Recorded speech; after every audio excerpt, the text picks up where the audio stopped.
hola, hola, hola, eh. Yeah, it sounds a bit Hispanic. I've just remembered my singing days and oh, I miss those days, man. I used to be an actual singer, a live performer, yes, in front of people. I would entertain people. And I've remembered this specifically because there's this song that we used to perform with my band. Parabalaila bum bum. Dun, dun, parabalaila bum bum. Se necesita una poca de gracia. Good times, guy. Oh, okay, welcome to another episode of In All Honesty, where we stay honest, I guess.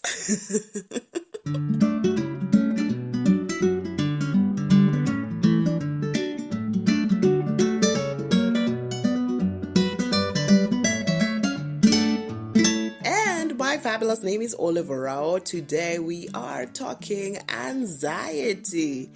Yeah, I don't know why I said it with such an upbeat tone. It's well, because we've overcome a lot, right? So, anxiety. And what triggered this? I was talking to someone on my IG and they were just like, no, that's a condition you've put for yourself. It doesn't exist. Just find a way to deal with it.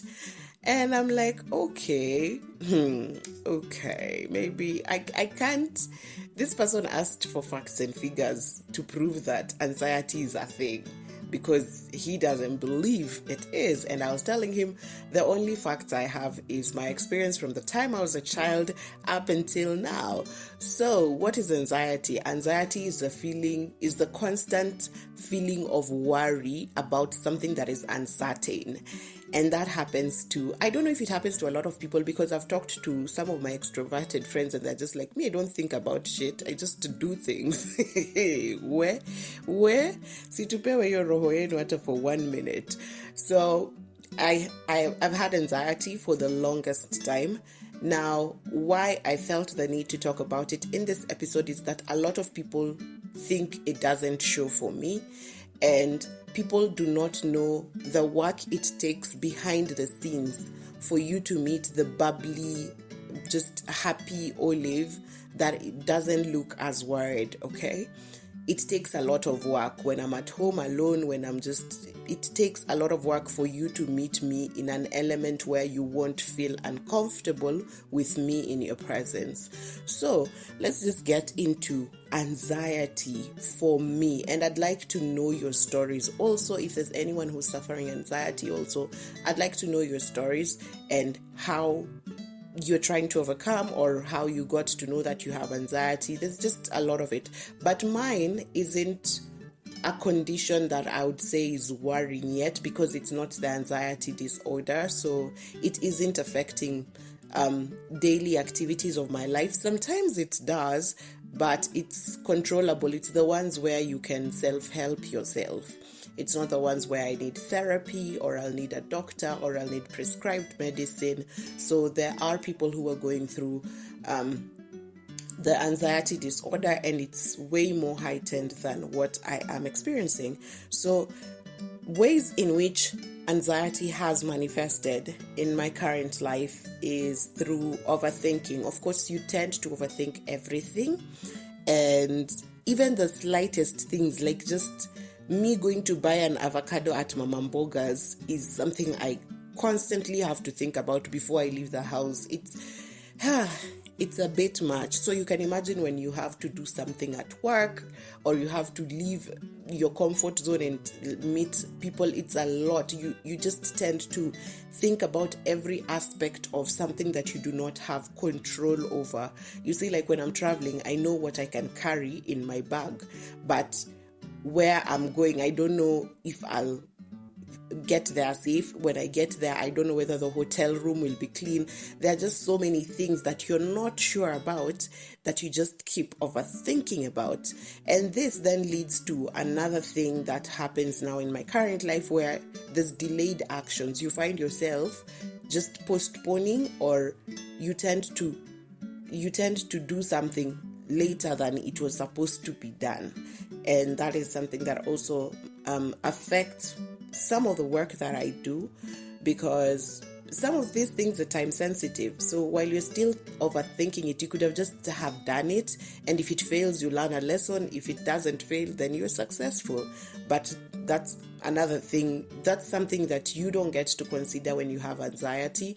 To you, it just has to be done, and it has to be done perfectly. And this podcast is one of them, because hell, hey, Desma Winnie Wood, my friend, she knows how much I have uploaded content and deleted on YouTube constantly for over probably 7 years now, just because you feel like it has to be very good for it to go out for people to consume.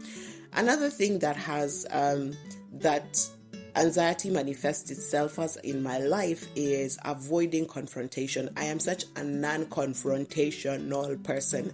It is so easy to get an apology from me, you won't believe it. You just come at me, I'm like, sorry, bye. That's it. I do not like confronting anything, especially if it's something that I deem is common sense. And I deem a lot of things common sense. And sometimes I'm just thinking, Olive, you need to reduce your standards for your expectations of people, yeah? So I tend to avoid confrontation a lot. And one, because I am not able to, I can't argue and I can't fight.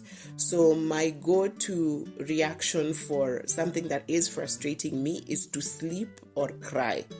So that's also something that, I don't know, I'm guessing it's part of anxiety. Avoiding people is another thing. So this comes in as, of course, when you're having anxiety, there's also the social anxiety where you can't go out and meet new people, or you're just scared of being in a new place. And it's as bad as, I just started recently eating at restaurants alone. I was unable to before, completely unable to. So I don't know, when you're in the midst of people, it feels like there's glaring glances at you, when in real sense that doesn't even exist. But when you go back home and sit down, that's when you think, those people didn't even see me. Why was I so worried? But when you're in the presence of people and it's a social event, or like there are people around, like a restaurant or at a mall, you feel very self-conscious and you feel like everyone is looking at you. Every move you're making is being watched. And it's crazy. And all these things exist in your head. The last and the worst of them all is imposter syndrome. Imposter syndrome is where you tend to doubt yourself and think that this happens especially when there's someone around you who you feel knows better than you. So it happens a lot at work, and like when you're trying to pursue new opportunities, when you meet people and you're just like, wow, hey, they know what they are doing. They look like they are assertive in the things that they want. And you just feel you could know a lot. Like, I know I'm a good writer. I know I'm a brilliant writer. I know I'm very good at the job that I do, which is digital marketing. Right now, I'm in SEO. My goodness, I am top. I believe in my skills. But there are times when I just meet people and I coil, and it's as if I don't know anything anymore, and it just feels like these people know so much more, and what I know is not enough, and I'm not doing enough to know these things. So that for me is the worst of the worst manifestation of anxiety in my life, because I'd really like to be confident. I'd really like to sell myself where other people like me are. Now, what has anxiety cost me? So far, it has cost me good job opportunities. There are things I look back at and I'm thinking, I would have bagged that if I just wasn't doubting, if I didn't take time to just overthink about it, I would have bagged that. So I feel like there's multiple opportunities that just passed me by because I wasn't sure of myself, or I was just overthinking it, and so the opportunity passed while I was trying to make it perfect, when the person who got it just presented what they have confidently and are probably growing in the position as they go. Another thing it has cost me is definitely relationships, because I have talked about the being non-confrontational, there's delayed actions, there's the imposter syndromes. All these things manifest in your brain, and after a while, when you're with people, especially in my intimate relationships, there's just, hey, let me pick the last one to be specific. The last one, there was a very huge communication gap.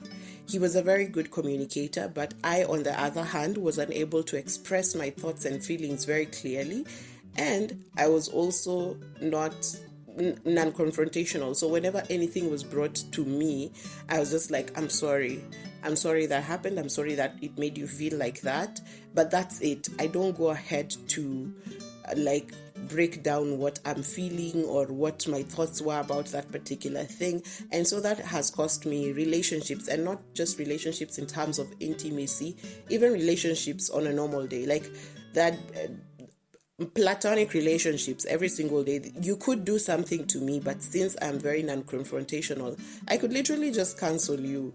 I will block you and you will not know, and I'll never talk to you ever again. But I won't necessarily come and tell you what you've done wrong.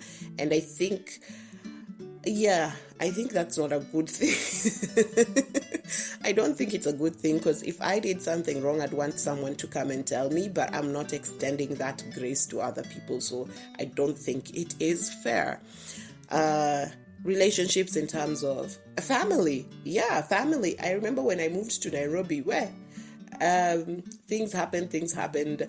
My family was not the best of people at that time, and it was very easy for me to just completely cut them off. And sometimes I look back and I was just like, man, that was cold. I had my reasons, but of course, anyway, I don't know if you're getting where I'm going, but it has cost me mostly opportunities, and that is opportunities in my career and relationships. And it's relationships across family, friends, partners. So, hoping that anxiety improves, then I can get to have better things for myself. So how do I deal with anxiety that makes people think that I am okay? But guys, I do a lot at home for me to be the person that you meet in public. I do so much. You have no idea. So right now at this moment, I have challenged myself to say yes to more things. And this, I have had a streak of this for the past, I think I've been doing this for the past 1 year. So when things are presented to me, I just say yes. I take up the position, I take up the opportunity, and I learn on the job. If I fall over, sawa, well and good, because there are opportunities where I've been given where I said I can do it, and over time those people are just like, I don't think I wanted this particular skill that I think it will take you time to learn. So I don't think I can have you anymore on the team. And I'm just like, good. What I like about those experiences is that I don't end up feeling bad because I actually took the opportunity. There's something I took away from that particular experience, but I fell out all the same. And even falling out doesn't make me feel as bad. So saying yes to more opportunities, even at work, like someone comes to me and is like, can you do me an article about this particular thing? Most of the time I'd say it's outside my comfort zone. Let me look for a writer who can do that for you. But these days I'm just like, yes, I'll take it up. And for me, the most profound things I've said yes to is leadership roles, where someone has come at me and they're like, I want you to take up this project and do it. And I've said yes in the past 1 year. And so far it's gone great. I've learned, I've been able to, people have been happy with my work, and I'm just like, I have denied myself the idea of leading people so much in my life, when in real sense, I can actually do it, and it's not such a bad thing, okay? So saying yes more, I'm currently in that process of saying yes to more things. Of course, there's the idea of spontaneity. I'm always very spontaneous when it comes to travel only. Everything else I have to plan for. Lakini travel, ukiniambia leo Olive chukua passport toka tunaenda Zanzibar, mimi ndo huyo utanipata pale kwa airport nishafika. Another thing, I'm trying to push myself out of my comfort zones, and this I have tried also for a couple of, maybe a year and a half.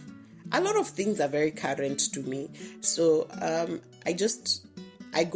that's how I said I now I can go to restaurants and eat by myself. So there's a day I just woke up. I was supposed to be at work by 10. So I woke up at 9. I went and ate breakfast at Hilton in the CBD and then came back to work. Just like that. Yeah. And it was a good experience. So I do that. I also tend to attend more social events now.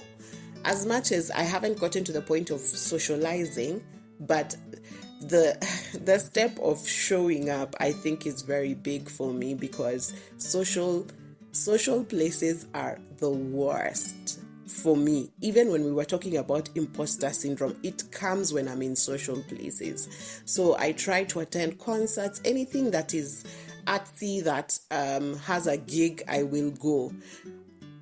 I have gone to some of them, and I haven't talked to literally anyone. No one. So people see photos on Instagram and they are like, you were there. I didn't see you. And yes, I was there. I went in, experienced what I had to experience, and left immediately. The meet and greet after the gigs, the socializing during the gigs, I'm just unable to do that. I'm not a conversation starter, but I can, if you engage me, I can try and hold a conversation. If you ask me questions, of course I'll answer. But if I'm just the person to start, hey, so how are you doing? So do you come to this concert? That can't be me. Or me, I haven't grown to that place yet. But I hope to. I'm trying so much that I have even I've met some of my internet friends. I'm currently arranging a date with a girl I met on my Instagram. So also that's gonna be bomb. And the people I've met my online friends are like bomb people. The time I've had with them is awesome. And it's just people sliding into my DM and like, can we meet? And I say yes. Again, I'm on a streak of saying yes to things. So people say, can we meet? And I'm just like, yes, can we meet? And we can set dates, and then we go on those dates. And so far, it's been really, really nice. So I talked about dealing with anxiety and how you people get to meet the me who's cool and fun. So here is I started this podcast by my singing days. So those days, what happened is that I had bad stage fright. Probably I still do, only that now I don't perform, so I wouldn't know. I used to have such bad stage fright, but how I would deal with it is take shots. I would take shots before I enter the stage, and then that was gonna be a hell of a performance. But if you needed me to perform with my head like this sober, hey, my friends, my voice would crack. I could just feel it was crazy. So at that time, I didn't know any better. I was in my early 20s. I didn't know any better, so I would take alcohol to deal with any sort of anxiety, and usually the alcohol helps, of course. For people who drink, But right now, I listen to what I want more, and that's how I deal with anxiety. So before you meet me, please understand that I have rehearsed meeting you. Can you understand that? Those are things I do in the house in front of a mirror before I come and meet you. So by the time you're meeting a cool, bubbly Olive, please understand that I talked to myself back at home before I left the house to come and see you. The night before, I checked out what I would wear. The night before, I looked you up on the internet thoroughly. So yeah, so this is just things that I do to build my confidence before I come and meet people. Other things I do is sleep very well. Like on days when I'm supposed to attend a social event, the night before, I take antihistamines so that I can sleep and get well rested before I wake up the next day. Because I'm a nocturnal, so Even these podcasts get recorded at like 2 a.m., guys. So before social events, I do take antihistamines so that I can rest, so that I can actually sleep and wake up feeling rested so that I'm not irritable, okay? Another thing I do is I don't know, I'm very, I don't know how to explain this. I tend to do exercises that help with confidence, like just, I don't know whether they help with confidence. I don't know what they help, like relaxation.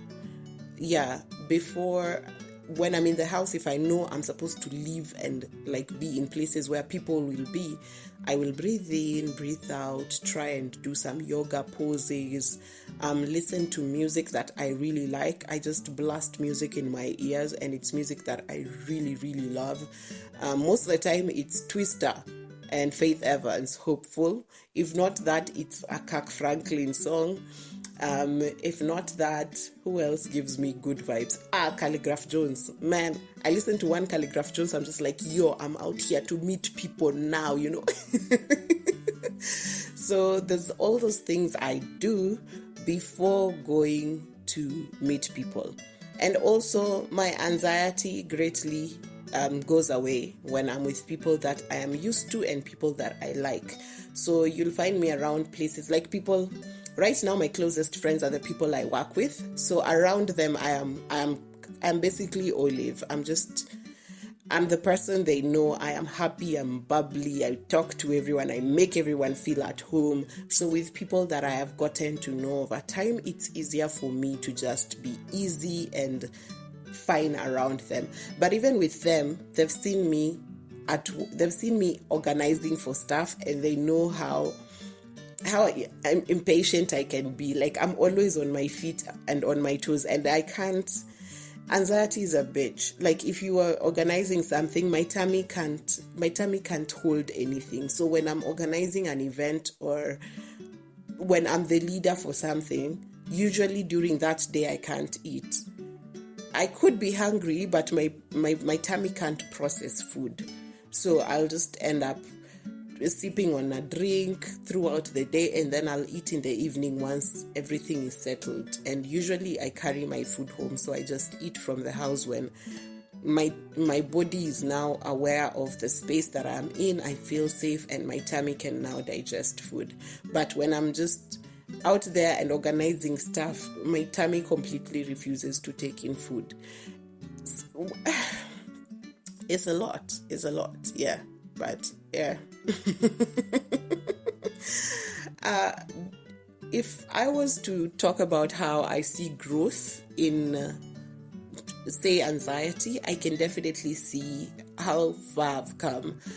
If I look back, I was someone who used to talk in a whisper.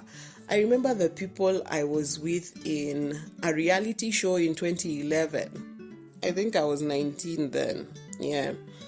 So in that reality show, I was very soft-spoken, and I never even used to speak. I was just those people who just didn't speak at all. And those people I talk to right now, and they're just like, wow, you have changed. You have changed so much. And I look back and I think, yes, I have. Someone who met me then thought, this girl can't even express herself. This girl can't speak, you know. And to be in this place where on my social media is an outburst of thoughts, you know, a lot of people just tend to can see the change. And me now, in retrospect, I can also just see how much I have grown. I must say the person who's played the biggest role in my growth, especially for my anxiety, has been my place of work. So my employer and the people I work with are the most beautiful people on earth. They've held my hand. They've walked me through various aspects of my life, not only my work life, but also my personal life. I met my current best friend, Irene, at work. So I am so grateful for the place that I'm currently employed in, because I feel like that's the gift that I was given for everything else that went wrong in my life. Like there's this one reward that was just like, you can take this and enjoy this. And so I am so grateful for the people I work with. They are honestly my best friends at this particular moment. And with that said, I don't think there is anything about anxiety in my life that I haven't covered. And I would really love to hear your story about anxiety, because I know a lot of people are going through this, but usually people don't say it. So you see, like my first episode when I talked about insecurities, then everyone came out and I was like, oh, even me, I feel like that. So I'd also like to know your stories. It's affirmative for people going through the same thing. You just feel like you feel seen, you feel like someone else understands. So that's the joy of sharing. It doesn't necessarily heal something, it just makes you feel better that you're not in that boat alone. And isn't that the best thing ever? Well, it is for me. This has been In All Honesty, and this is me putting myself bare again before you with my anxiety issues, and I hope to hear from you. But until next time, which is next week, I love you, but I gotta leave you. My fabulous name is Orawo Olave. See ya.